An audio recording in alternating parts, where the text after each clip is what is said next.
हिमालय की गोद में बसी मसूरी क्लासिक इंजनों की गड़गड़ाहट से गूंज उठी।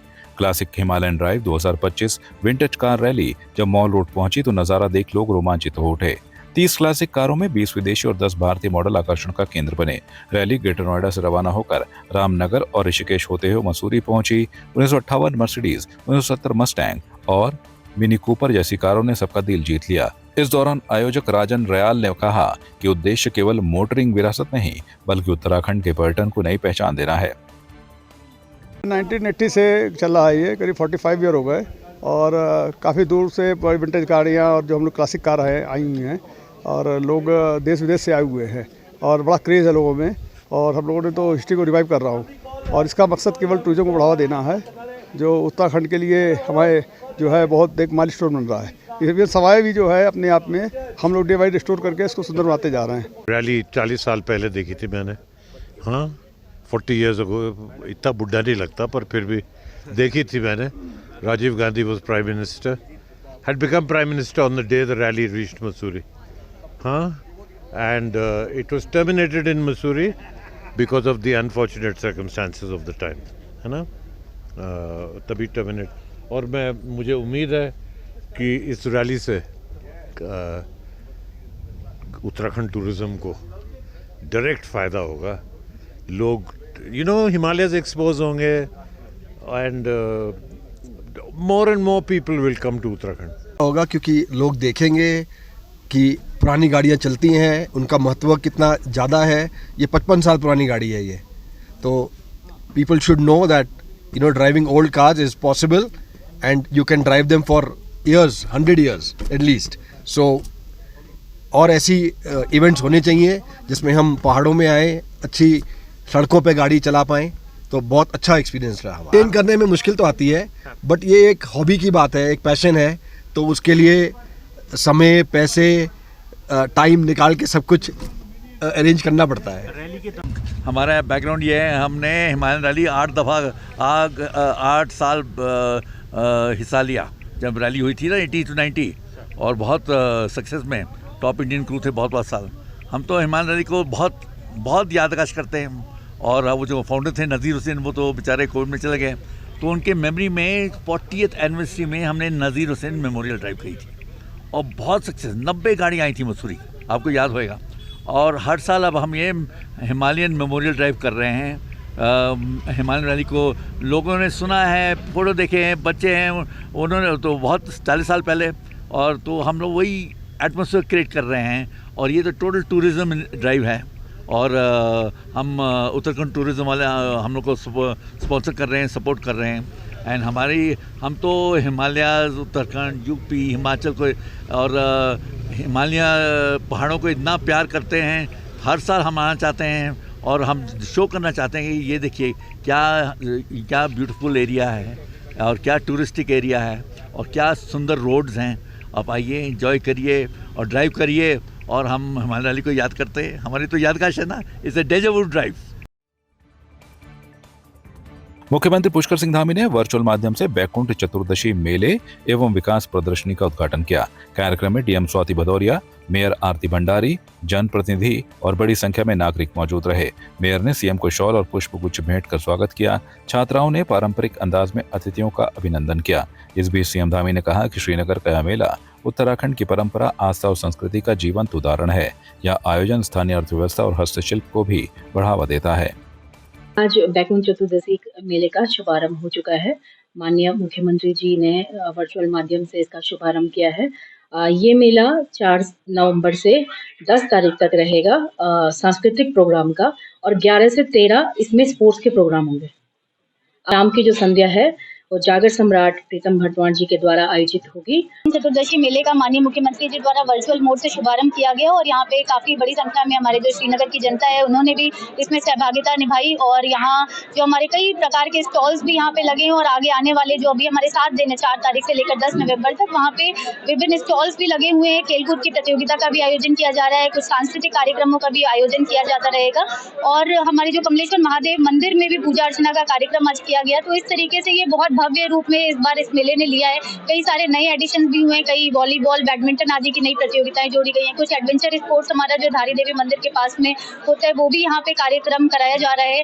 साथ में कुछ फन गेम्स जोड़े गए हैं, परिधान जो पहाड़ी परिधान है, पहाड़ी रसोई है, उस तरीके के कार्यक्रम भी यहाँ पे जोड़े गए हैं। तो अल्टीमेटली इस मेले के माध्यम से हमारी सांस्कृतिक, हमारी जो धार्मिक और आर्थिक धरोहर, इन सबको संजोने का काम किया गया है और कई सालों से ये मेला चलता रहता है, चलता रहा है। तो मेरा सभी से निवेदन रहेगा इसमें अधिक से अधिक आप लोग प्रतिभाग अवश्य।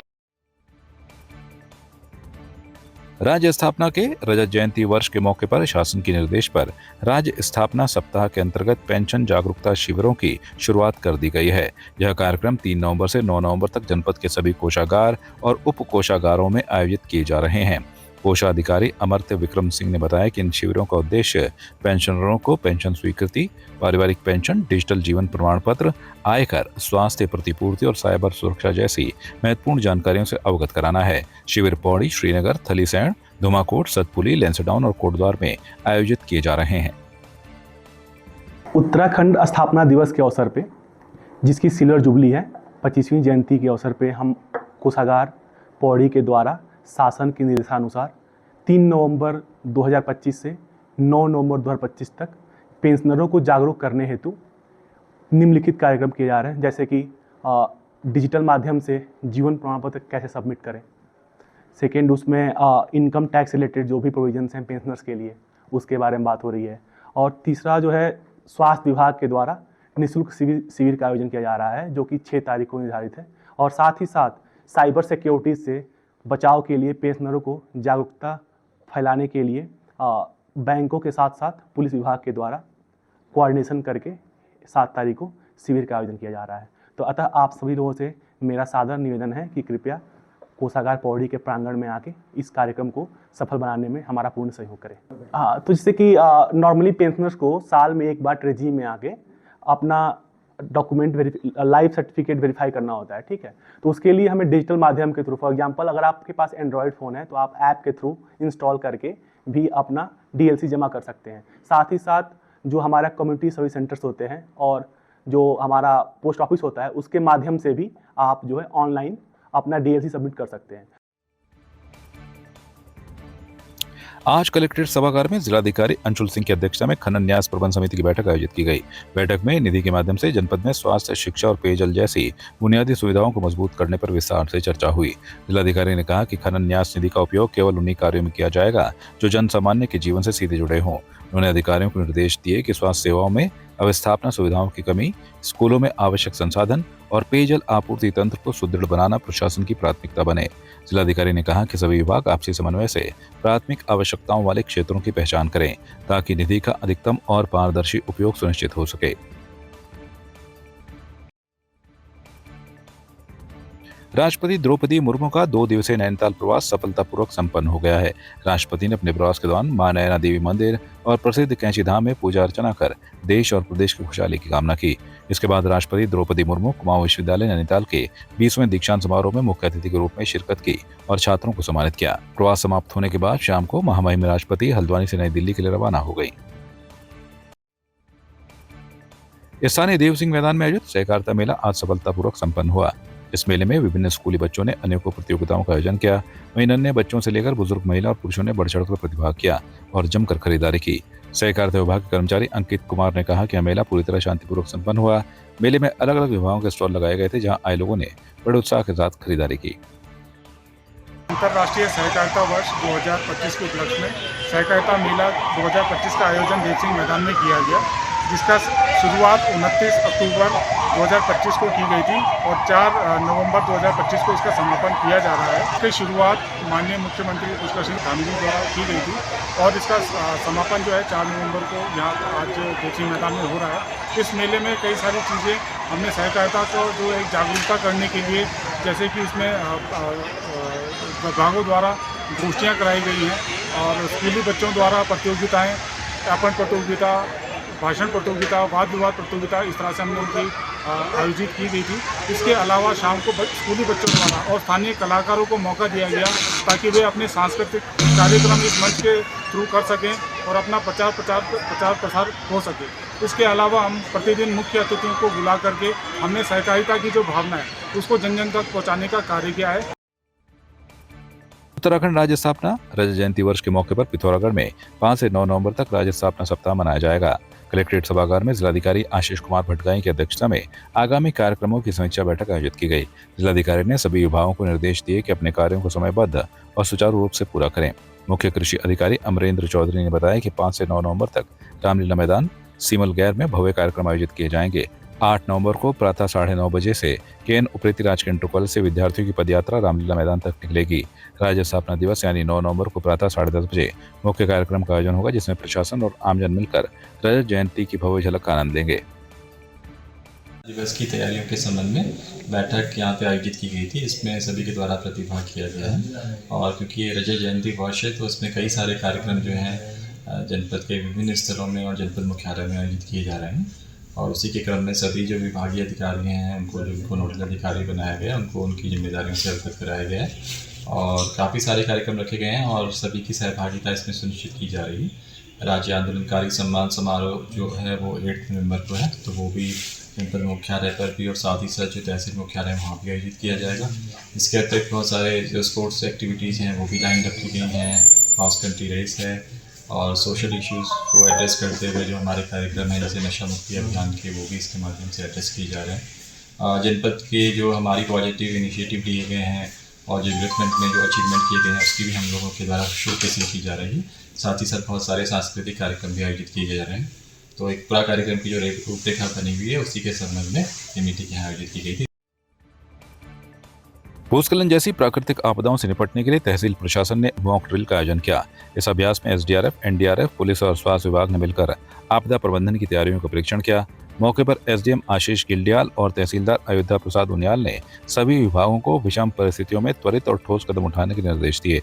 एसडीआरएफ के निरीक्षक कविंद्र सजवाण ने बताया कि सूचना मिली कि लैंडस्लाइड से कई लोग फंसे हैं। इसके बाद संयुक्त ऑपरेशन में जवानों ने तेजी से रेस्क्यू अभियान चलाकर सभी को सुरक्षित बाहर निकाला। बताया गया कि यह मॉक ड्रिल पूर्णतः सफल रही और तहसील स्तर पर आपदा प्रबंधन की तैयारियों को परखने में मदद मिली। जैसा कि आप देख रहे हैं, आज यहाँ पर एक जो है मॉक एक्सरसाइज का आयोजन किया गया था, जिसमें ये बताया गया कि इस कुमार हेड़ा जो इलाका है यहाँ पे बेसन सिंह नेगी जी के घर पे जो है लैंडस्लाइड के कारण जो है उनके किराएदार जो वहाँ पे रह रहे थे वो दब गए थे। उस पर जो है अभी आपने देखा है कि यहाँ पे 4 लोगों को जो है एसडीआरएफ, एनडीआरएफ और आपका फायर, लोकल पुलिस और जो भी स्थानीय प्रशासन है उनके द्वारा जो है सभी ने मिलजुल कर उनको जो है निकाला गया और आगे जो है एम्बुलेंस के थ्रू जो है प्री हॉस्पिटल ट्रीटमेंट के लिए भेज दिया गया है। कराएगी उसमें ये NDRF, SDRF, police, fire, health, revenue और वेटनरी वाले सभी लोगों का इसमें कॉपरेशन रहा और सभी लोगों के द्वारा इसमें मौके पे पहुंच करके जो इसमें 4 जो घायल हुए हैं उसमें 2 सामान्य हैं, 2 काफ़ी सीरियस हैं, तो उनको सबको हॉस्पिटल के लिए मूव कर दिया गया है।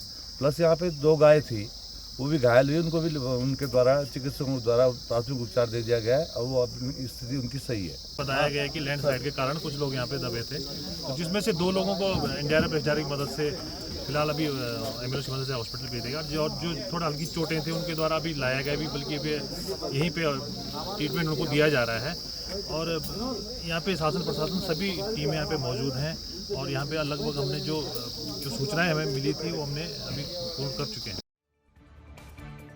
झनकैया मेले की तैयारियों को लेकर थाना परिसर में मेला कमेटी, दुकानदारों और प्रशासन की अहम बैठक हुई है। मेले में सुरक्षा और शांति व्यवस्था को लेकर कड़े प्रबंध किए जाएंगे। दुकानदारों को स्वच्छता के निर्देश दिए गए हैं। मेला कमेटी के पूरन सिंह धामी ने बताया कि तैयारियां आज शाम तक पूरी होंगी। वहीं एसएसआई लक्ष्मण जोशी ने कहा कि बाहर से फोर्स बुलाई गई है और रूट डायवर्जन की व्यवस्था की गई है। सुरक्षा के लिए सीसीटीवी कैमरे भी लगाए जाएंगे। कल गंगा स्नान पर्व है, कल से यहाँ मेला स्टार्ट होगा। इसके लिए हमने बाहर से फोर्स भी मंगा रखा है, पीएसी मंगा रखी है और श्रद्धालुओं की सुरक्षा, जो नहाने वाले हैं श्रद्धालुओं उनकी सुरक्षा के पूरे इंतजाम कर रखे हैं हमने। ज़्यादा भीड़ होने पर ट्रैफिक प्लान है हमारा, डाइवर्जन कर रखा है हमने। साफ़ सफाई के संबंध में कमेटी को स्पष्ट निर्देश दिए हमने कि बाद मेला जो गंदगी और ये चीज़ें अब दूषित होता है पूरा जंगल हमारा, और तो उसके लिए पुख्ता इंतजाम उन्होंने कर रखे हैं। नगर पालिका से जो है जो मोबाइल टॉयलेट हैं वो मंगा रखे हैं, पानी के लिए व्यवस्था है, बाकी सारे चाक चौबंद व्यवस्थाएं कर रखे हैं। लाइट की व्यवस्था आज शाम से शुरू हो जाएगी, काम चल रहा है, सीसीटीवी कैमरे भी लगवाए जा रहे हैं सारे। और कमेटी जो मेला आयोजन है उन दोनों का समन्वय आपस में कोई वार्ता, कैसे मेला होना चाहिए, क्या होना चाहिए, क्या इसमें कमी है, उस मद्देनज़र जो है थाने में बैठक आयोजित की गई। व्यापारियों का ये जगह को लेकर था थोड़ा सा उनको पानी, पेयजल, कहीं पर शौचालय, ये सब चीज़ें जो छोटी छोटी परेशानियां रहती हैं उन चीज़ों को लेकर जो उन्होंने अपनी बात रखी। लगभग सारी चीज़ों का निस्तारण किया जाएगा। पानी के टैंकर के लिए, जैसे शौचालय के लिए नगर पालिका को हमने निवेदन किया कि हमें एक चलता फिरता शौचालय हमें यहाँ पर दे दिया जाए ताकि व्यापारियों को अंदर जंगल में न जाना पड़े। जी यादव जी हैं, लाइट लगा रहे हैं और अभी कर देंगे, देर रात तक इनकी लाइट व्यवस्था चालू हो जाएगी, लाइन चालू हो जाएगी। आपकी इस पर क्या राय है, हमें कमेंट कर जरूर बताएं। इसके साथ ही आप हमारे YouTube चैनल को सब्सक्राइब कीजिए। आप हमें Facebook, Instagram, Twitter पर फॉलो भी कर सकते हैं और संवाद 365 के साथ एक क्लिक में जुड़ने के लिए डाउनलोड कीजिए संवाद 365 ऐप।